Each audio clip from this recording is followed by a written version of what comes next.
I imagine you speak to the majority of City fans now. They're saying, look, Semenyo, definitely not our priority. We need defenders. Vardio out for the end of the season. Of course, Diaz out as well. They already needed support at the back. Now it's emergency time, surely. Yeah, well, City are considering a move for Mark Guéhi at Crystal Palace. Now, we know that Guéhi's out of contract in the summer.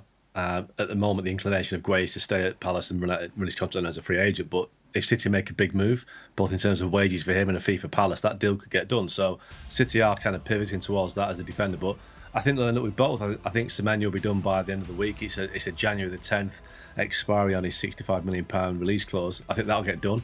And then I think you're looking at Guéhi. I think money talks, doesn't it? Crystal Palace will take the fee for Guéhi, and he will look at it and thinking, well, Man City are going to pay him big wages, get a chance of winning everything this season, so why wait until the summer? So, yeah, I think City will get both deals done, and I think that will make them stronger. They've got players coming back at some point, so they've got a deep squad. They've got some good kids as well. It's not like they've got the weakest squad in the country, but I think that they will add Guéhi and they'll add Semenyo before the end of the window. They sign I keep going on about this.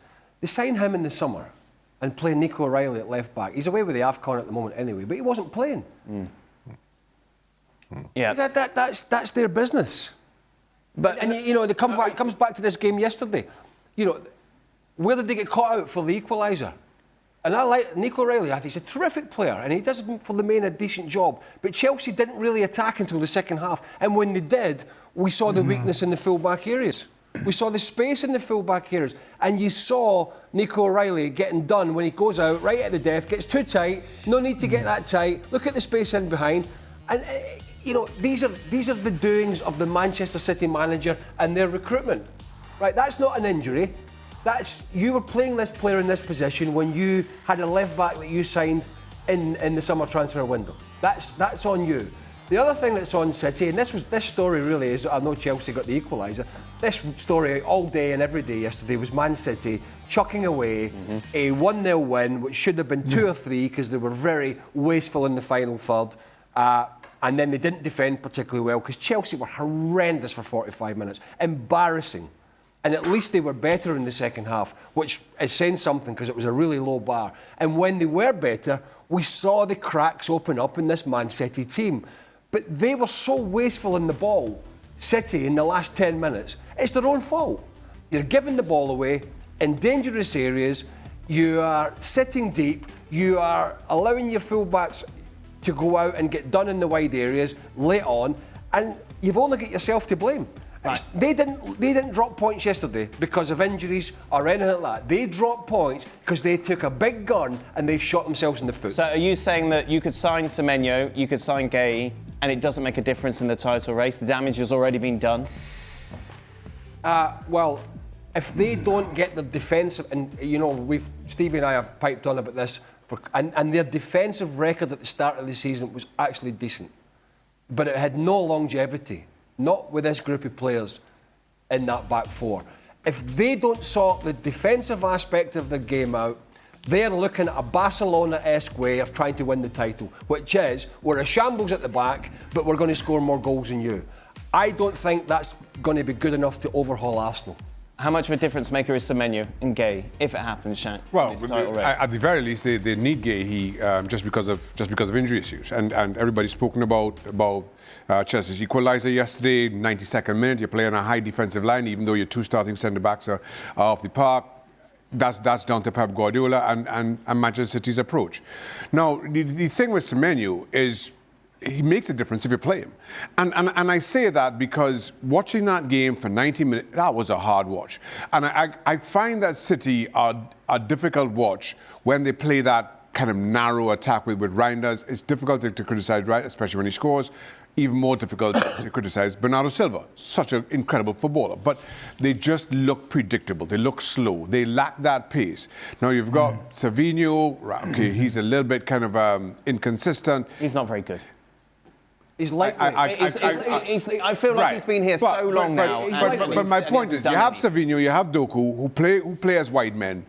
And I find that when the front line at the very least is spread out, when you force the defence to kind of spread out to match those wing backs, it affords Erling Haaland more space, and I just feel that City look a better team with wingers on the park. So I say it'll make a difference with Semenyo if you play him. If you stop trying to force this very narrow, talented, but very narrow front three, which I think plays into people's strengths. That's not when I feel City are at their best. If they have no success, if they have no tangible success this year, I don't care if they win the Carabao Cup or something like that, but if they have no tangible success, Premier League, Champions League, or something like that, it's because they haven't addressed the full-back areas. It has got nothing. It will be, in my opinion, it will have nothing to do with who's playing wide right, who's playing wide left, where Foden plays, where Cherky plays, how many goals Haaland scores. If they are unsuccessful, it is because they did not address the right-back position and the left-back position properly. And by the way, let me just add, Semenyo was linked with Spurs in the summer. He could have gone, but they decided to keep him. I can't remember if they extended his contract, but decided to keep him. So now you keep this player who I described as inconsistent, you described as not good enough, but then you complain about how thin the squad is, given how much money you've spent over the last few years. The two don't add up for me. He complained last year the squad was too big. Yeah, exactly. So I've got to pull people aside and tell them they're not playing. Well, you ain't got that problem now, have you? You haven't got it. The two just do not add up for me, and I'm not giving Pep Guardiola that excuse because I don't give anybody else that excuse. Mario? No. Like clearly what the guy said, you understand, I watched the game, I think City, you understand, they had so many opportunities to win the game because they were from the get-go, Estevao had the opportunity to score, prior, the first couple of minutes, and then the whole game changed. You understand, it was City all over, all the opportunities, all the chances they got, and then they go towards the end, when you see that happening, you understand, you look at it, you think what was the plan? Because you knew that it wasn't, they had 10 minutes to go before the game finished. You don't go that deep, and you don't stand that way. You understand, in the sense of you block that. You don't go because O'Reilly was really committed to it, and he was playing against an attacker against a defender.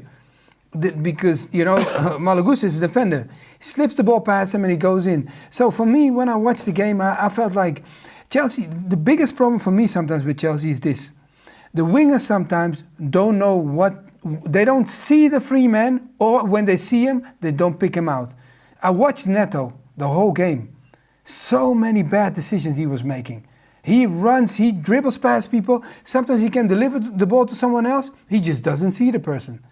And then you have more wingers like that. They bring on people on, and they don't have that creativity. You don't want to tell me that Palmer is the only one that sees things. Everybody can see things.